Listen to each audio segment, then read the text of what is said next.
Okay, my new setup is still taking a little bit to get used to. I think everything is in focus. I think everything is in frame, but I can't actually look to find out to make sure. I'm hoping that, well, I say I can't. I can look. It's just a little bit of a pain.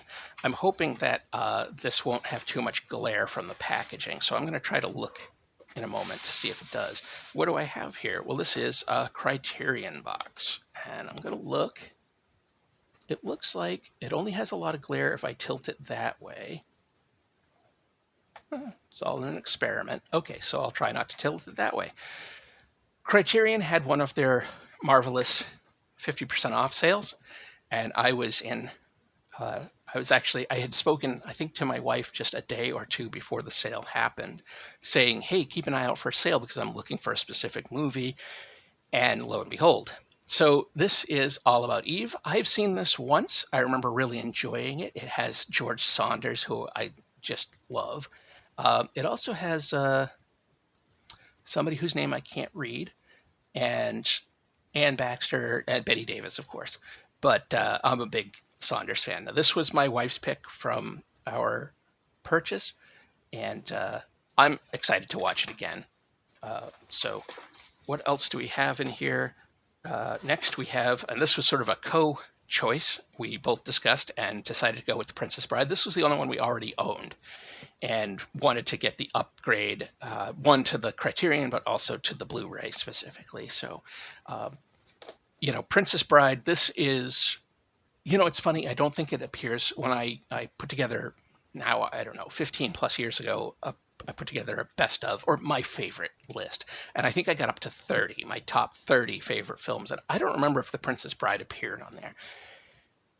I love movies. I love a vast amount of movies. And this is a perfect movie.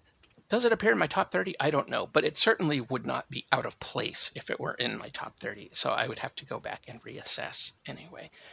Absolutely love this movie. It's one of those, it's like, I think it's my number 2 film, if I remember right, Big Trouble in Little China. It's a movie that I watch time and again, and every time I watch it, I find something new, something I hadn't noticed before, a line of dialogue I hadn't caught, a detail in the set, some gag that just went over my head at the time. Every time I watch it, I find something new, and I have watched it more times than I can tell you. I see those things on social media. The name a movie that you've watched more than 5 times, and I'm like, man, I got a list, and it is not short. I've seen movies I don't even like, sometimes as much as 5 times. So anyway, Princess Bride, absolutely amazing movie. I love it. It's perfect. And I'm excited to revisit it in this nice special edition. And then the reason why I actually made this order. I'm going to check one more time to see if, because it's at a higher level, if there's any... Nope, not? Okay, excellent. And that is Twin Peaks Fire Walk with Me. Now, when this appears, probably I will have already posted the video about this book here. I'm not 100% sure what order these are going to go up in, but my assumption is I will have posted it. I am starting a rewatch of the series from the beginning with my friend Michael, and we're going to go where we started. I've already watched the pilot. We're going to have like a discussion, online discussion group where we chat about it. And I'm one of those people. When Fire Walk with Me came out, I didn't get a chance to see it in the theater. I don't think it played in my hometown. I think it was, as I found out later, like David Lynch movies usually played at this Railroad Square Cinema in Waterville. And that was the closest theater that would play his films, generally speaking. And that was a 45-minute drive on the interstate to get to. So the first one I ever saw of his was Lost Highway, which I saw there. I saw Lost Highway there, Mulholland Drive, and Inland Empire. All of those I had to go see at Railroad Square Cinema. Anyway, when Twin Peaks Fire Walk with Me came out on VHS, I rented it, and I remember really not liking it. And I didn't like it for a bunch of reasons. One, it was so jarring. It was so kind of brutal. I was still pretty young. I mean, Twin Peaks came out when I was just easing into my teen years, and this came out in 1992. This would have been the year I started working. This would have been my first job around this time. And, so I was like, I don't know, 15, 16 years old. And I didn't want to watch the lead up to Laura Palmer's murder. I didn't want to see her murder. And I always sort of thought, and this is my thing with prequels, it's like, I already know what happens. I don't want to watch the excruciating detail. I've seen it again a couple of times since then, and I've grown to really like the first half of the story where you're dealing with the other investigators, Chris Isaac and Kiefer Sutherland, and you have that scene with David Bowie and all that. I like that. And I've sort of come to understand, at least to a degree, some of what Lynch was going for with the second half, where we really get into the villainy that happens. Do I like it? Not especially. I don't find it enjoyable to watch in any real way, but I think maybe I get it a little more now, and I want to watch it with a little bit more perspective. And especially, I don't know, watching the series, I think it's going to be important to watch the show and then this and then the return. So, yeah.